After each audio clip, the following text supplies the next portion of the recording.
You said little girl to me yesterday. I call you that all the time. And I tell you that I don't like No, it. you never said I don't like it. I don't care. This could be God, and I'm gonna still have the conversation with him because he will still receive. Because he will still receive.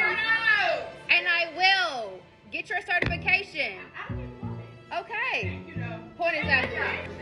That was that you accused You me. mad. She trying to help you, you're mad. Go, baby. Get over yourself. Grow your edges. I got hair, it's okay. Okay. I'm gonna grab my edges. Grow them and get out. Girl, you look older than 30 and you're mad. Welcome back to another episode of Clocked Out Conversations. I'm your host, Vyncke, and today we got some more TikTok content. This is a story time about a sister who works in the school system as a teacher and apparently has some problems that she wants to let everybody know about. So I'm not here to waste your time. Like, comment, and subscribe if you want to see more, and let's get into it.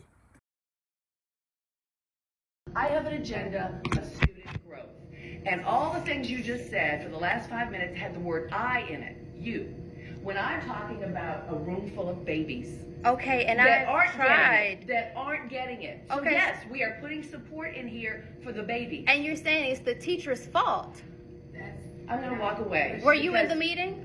No, don't come at her. Don't do that because you can't. You asked me to come, but this is going too far. I can do whatever I think needs to be done for babies. And I'm not. And I said it the first day I got here. The most important I'm trying to people- listen, but I can't listen if I feel like I'm being attacked in all these different But how did I situations. feel? Then learn what I just did because you just told me 5 times that I conspire. You used it in 5 different sentences before we started. And I stopped you and you continued. And I let you. And I'm okay with that. Because I know how you are very emotional in your talk. You feel passion. I feel passion too. So we're going to meet passion for passion. My first day in this building, I said, the most important people in this building sit in front of you in a classroom. You are second. You are on the front lines, and I will go to any length to protect you and the babies you serve. Hear me clearly.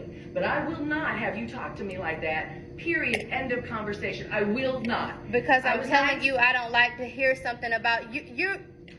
Go ahead. Now, go ahead. You think you can say anything you want to say. I don't feel like I can say will anything agree I with want to it. say. You said little girl to me yesterday. I call you that all the time. And I know tell it. you that I And- don't like no, it. you never said I you said don't now, like it. Then I'm good.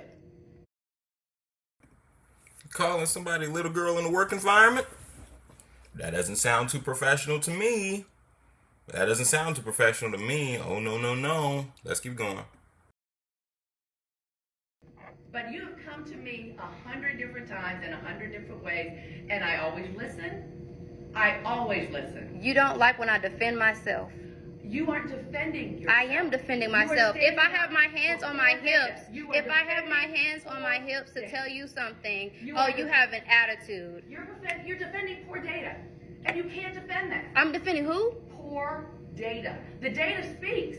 Whether you've done everything in your power to make it better, and I believe that you believe that. And you think that I haven't. I believe we need to do more. And how And is that's how why is you have more. how can we do more if I'm reaching out for parental support? If I am asking the kids to come to tutorial, how am I not doing more? I don't know. I wouldn't worry about the parent support. I wouldn't worry about Saturday school. I would worry about how can I do it differently for the next hour in this classroom. What am I doing that's not working? Because it comes back to us. I'm not asking you to go to Saturday school. I can't even allow that because I can't pay you. And even if you say you do it for free, those things have a way of coming back and biting people. And not just you, that's just a general consensus. If I can't pay you, I can't ask you to do it, and I can't tell you that's okay. I've been tutoring for free for the longest here when they said that it was going to be paid. I've been doing that We don't do paid tutoring. We do 1 hour a week. when you just got here. So when Yeah, I don't know anything about that. I don't know. I mean, I don't know how we could pay anybody anything. The budget is a mess. So, that being said, I have always treated you with respect. And you're right. You're the same age as the children I gave birth to. So I do play with you. We talk. I hear you. You come at me in all kinds of ways, and I have always had it open. Always. But today, you can accuse me of doing something. I'm not accusing you. You told me. I said that you we- guys have meetings about if you want to have a real meeting like about my performance as an educator, What you had the meeting with me about was like, I want to bring another teacher in to help support you, and you can leave if you like to. You can leave. But Miss Pitts also has those same kids. Yeah. It's not about Miss Pitts at this current time. It's not about Miss Pitts at this. Accident, and that's why she's not here. Right? Okay, But so that just helps it's not you. about Miss It's Pitts not at this attacking current you. time, Miss It's never been Anderson. about attacking you. It's not. What I'm saying, You know what, the gravest part. We never questioned that. girl, they even want me to help you with some of the stuff, and I'm telling you. Well, I mean, I get it. I'm And a I'm special not ed teacher. I offended. expect you to help her. She has to do every content in the building, so that's always been the case. I mean, most special ed teachers are real honest about what they can do, but they struggle. I'm never offended. You are those. And you. I only teach math currently, but I can teach everything. I'm Walk away. You're pissed. I'm gonna walk away. But I can teach everything though. Okay. We all can. You're not the only one that did. But that's your principle. Relax and relax. I don't care. This could be God, and I'm gonna still have the conversation with him because he will still receive. Because he will still receive. And I will get your certification. I don't even want it. Okay. Thank you though. Point exactly. Stop. Ain't nothing to be a teacher, There's a girl. conversation, You got and your then certification, you accusing still me of pissed. things What the fuck? that wasn't. They are hot up in this classroom. Lord have mercy. They sitting here arguing and bickering. Lord have mercy. So it seemed like some of the teachers in the room want her to do better. She's like, I got something I don't. Okay. It seemed like some of them want her to do better. I don't know the full context of this.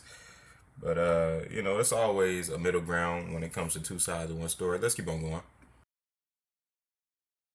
Conversation that was that you accused You me. mad. She trying to help you, you're mad. Go, baby. Get over yourself. Grow your edges.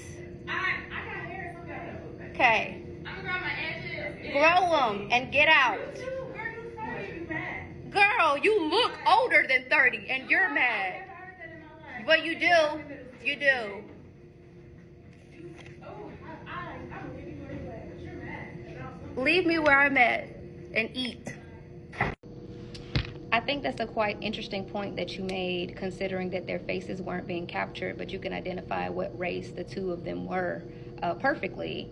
However, I'm not able to convey anything if you're yelling. Like, for me, I just go in shutdown mode, even though I have, like, all the words to say. And I'm trying to be very calculated and not say the wrong thing because this is still a very professional setting. But with that being said, I just want to even go back to her mentioning that it was me defending poor data. It's not poor data. The data is poor because we wait so late into the game to address the issue, and then you penalize the teacher if they provide additional resources or solutions because the parents don't like it. So it's like it's a win-lose situation. I'm saying I'll do Zoom calls. I'm saying I'll do parent-teacher workshops to teach the parents the strategies on how to learn math in various ways that we're learning today. I said I would do Saturday school 2 hours every Saturday, and I'll feed them out of my own pocket. But then it's like, okay, no, the parents don't want to do that. No, the parents can't do that. Some parents have to work. And so what do we do? What I'll say in regards to childbearing and rearing and things like that is when it comes to learning in the classroom, man, it's about what you do outside of the class that matters. That lady in the background said, what can we do better inside of the class? There is no amount of bettering inside of the class that you can do that will make these children study when they get home. Okay? They need to be working on things at home. Don't get me wrong. Some teachers are worse than others. Some teachers are better than others. Do not get me wrong. There are always ways to improve in the classroom. But no matter how much you improve inside of a classroom, if you are not doing your due diligence outside of the classroom, you will still fail. Let's keep on going. So I'm doing all these different strategies within the actual school setting and school frame, but yet you're telling me, okay, obviously this isn't working, so we're going to bring other people into the room, but it's always meeting after meeting after meeting after meeting after meeting, and you never truly get a chance to digest anything because we're constantly looking at the data when the data is saying the same thing. If I'm showing them with manipulatives 2 blocks plus 2 blocks equals 4, if I'm giving them their fingers, if I'm showing them on video, if I'm letting them draw it out, what other ways, and these are just examples, because as you can see, I have a slew of anchor charts just posted around my room continuously, just giving them visual aids. Of course, the technology here with the smart board, they have computers that they're glued to all the time. 5th grade specifically, we test them overly. So it's just like, and in my own teaching pedagogy, I don't believe in constantly testing, and then teaching to the test, because they're like, some of them, they can't even read. Some of them they don't have the phonetical foundation to sound words out.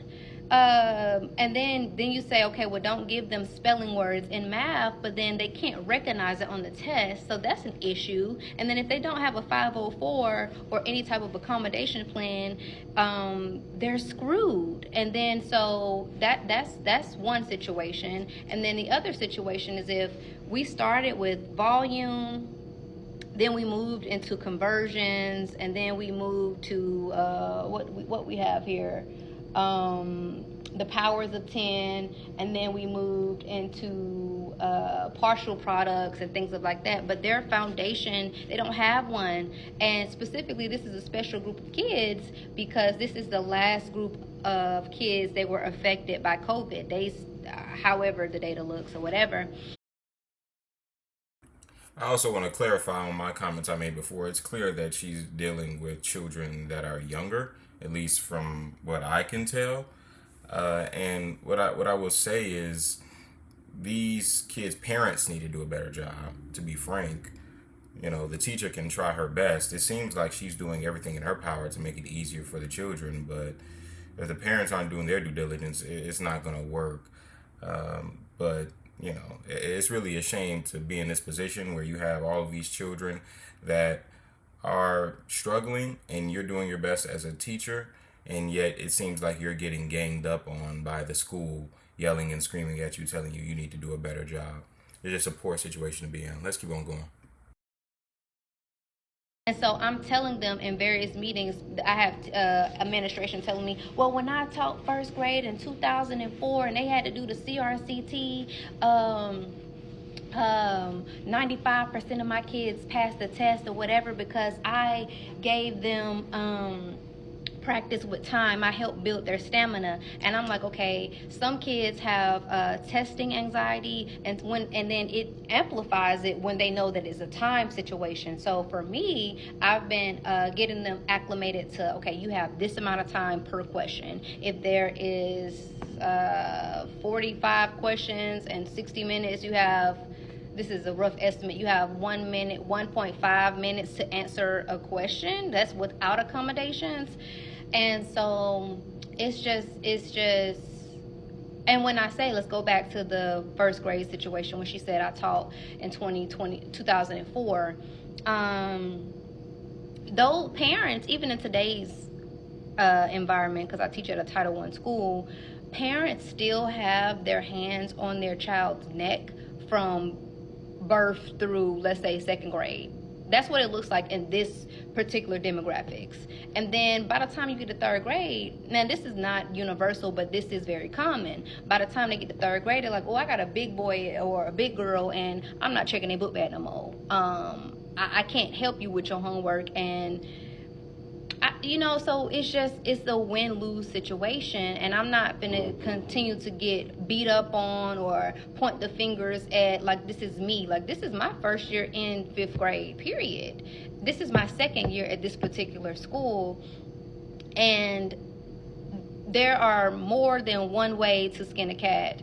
And so I will defend something if it makes sense, and I'm going to give you facts. And as I'm speaking in these meetings, they're Googling everything that I'm saying, and I'm like, okay, this is right.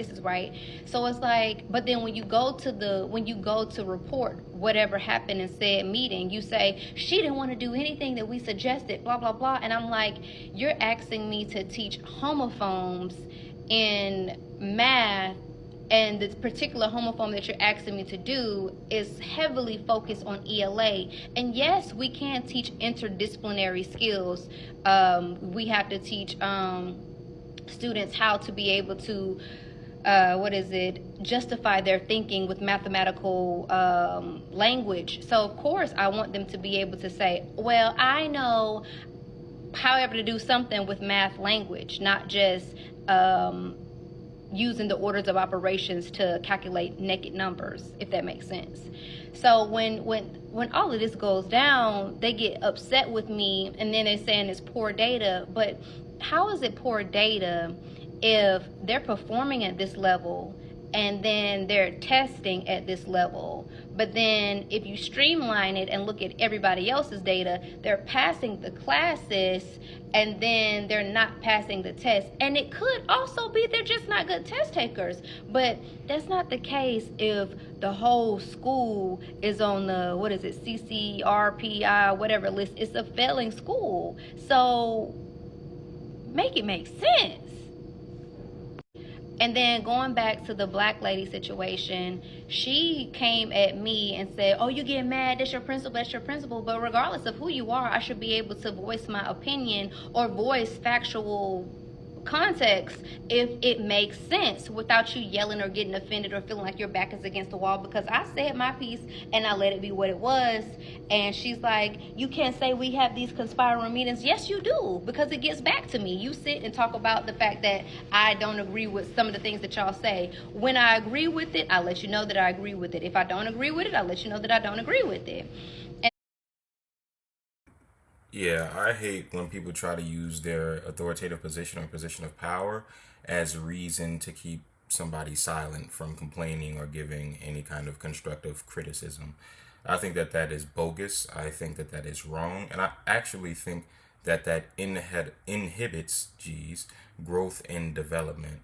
And so I hope that sister understands that. I'm talking about the one that she was arguing with. I hope that sister understands that and thinks on that before she returns back to the workforce to work with this sister. Let's keep on going.